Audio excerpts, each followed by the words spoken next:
Okay, welcome back to part 2 of this Samsung Neo G8 monitor unboxing review. This is the review part, and we'll get into my thoughts and some issues with this monitor right after the short intro.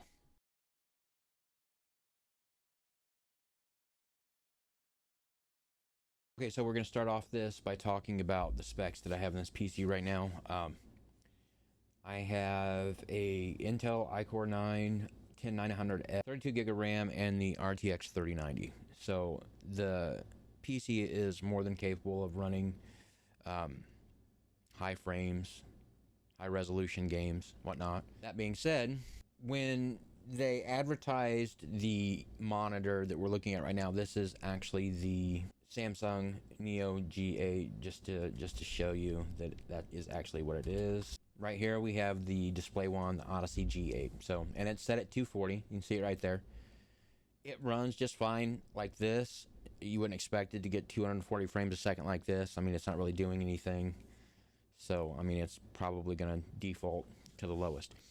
Anyway, to get this started, the monitor does have a DisplayPort 1.4 and HDMI 2.1, both of which the 3090 that's in this right now is compatible and able to use quite well.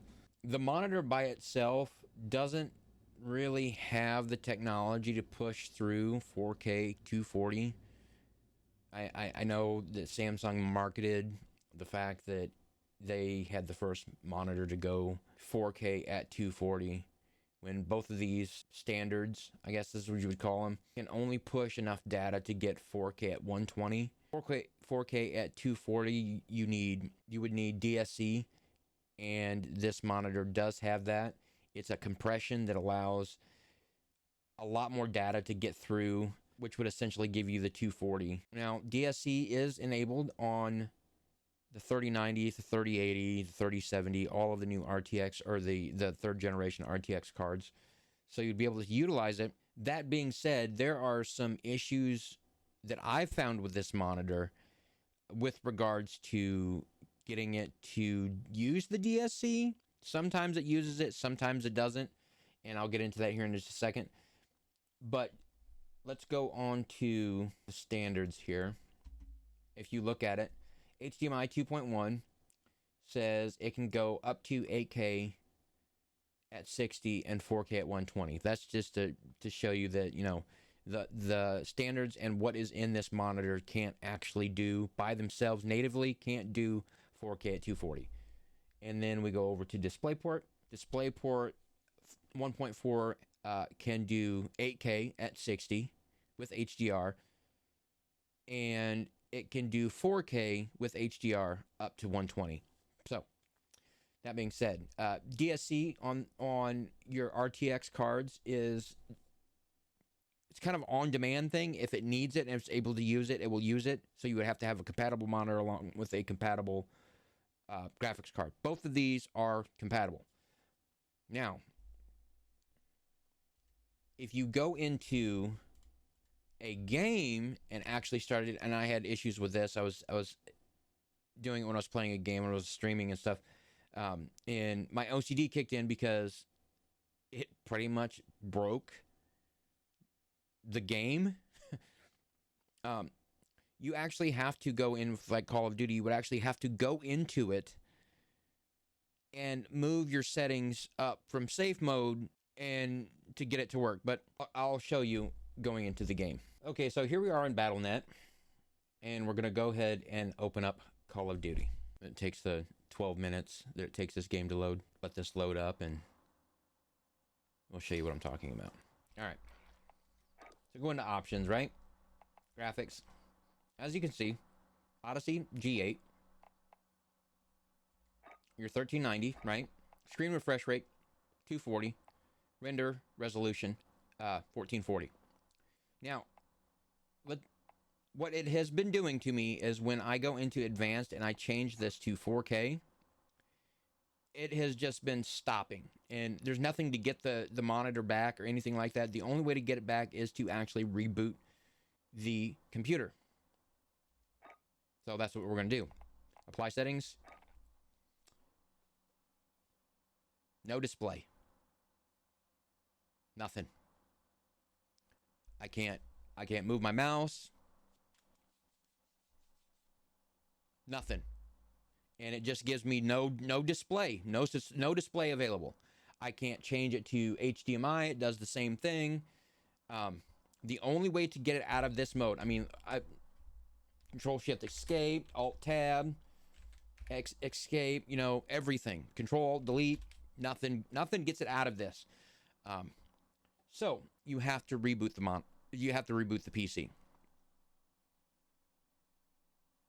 which is what I'm doing right now. See, lost the signal because I rebooted the computer.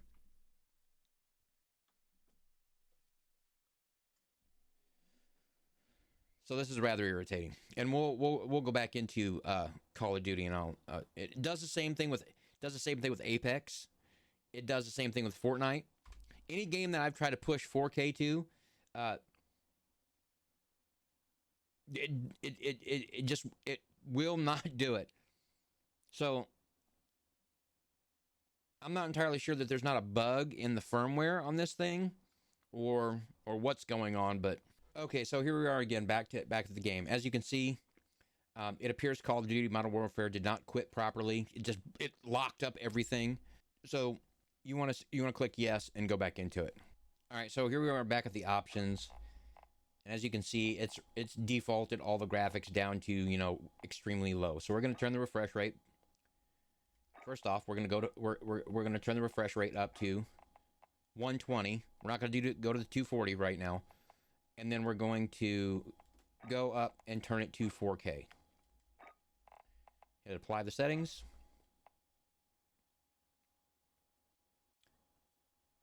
And it comes through.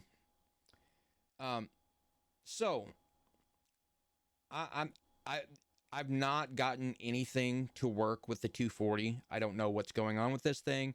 I've worked, you know, countless, probably 6-8 hours trying to get this thing to work with the 240. NVIDIA doesn't give you any way to determine whether DSC is on or not. It's like an on-demand thing. So I don't know if this is a bug in the monitor or if it's a bug in my card. I'm not entirely sure. If you have any suggestions, you know, put it down. I do the technology stuff on a daily basis for my daytime job anyway. So I went through countless ways to get this to read it, and it just won't do it. So we'll go ahead and back out of this, and I'll give you my 2 cents on the specific monitor. Okay, with all that other stuff said about the issues with the monitor, I want to give you my opinion on this monitor at this point. If you're looking for a 32-inch 1440p or 4K 60 monitor, I would have to say that you'd probably be better off going with a different one at the moment. If you're going with 1440, I'd say the one that was released with this one, the new G7, would probably be a better option. I don't know if it's the firmware or what they need to do to fix this monitor to get the DSC to work properly. I don't know how long that's going to take. There was some flickering issues with one other monitor right here, the 27-inch that I had to send back to Samsung to get the flickering fixed, and they completely replaced the board, firmware, and all that stuff. I don't know if this is the same issue that this one's having, just with regards to the DSC. I also don't know if it's not my card that's acting up, but there are better and, I guess you would say, cheaper options out there than this one. So my opinion would be to hold off a little bit to see if this issue is resolved. If you have any questions, comments, emojis that you want to put, or whatever, leave them in the comment section. If you have any suggestions, as I said before, to get this to work properly with my card or with the monitor, let me know. Again, all that interaction with the channel helps, the algorithm and stuff like that. So that is it for my unboxing and review of this monitor. Let me know what you guys think. Have a good evening.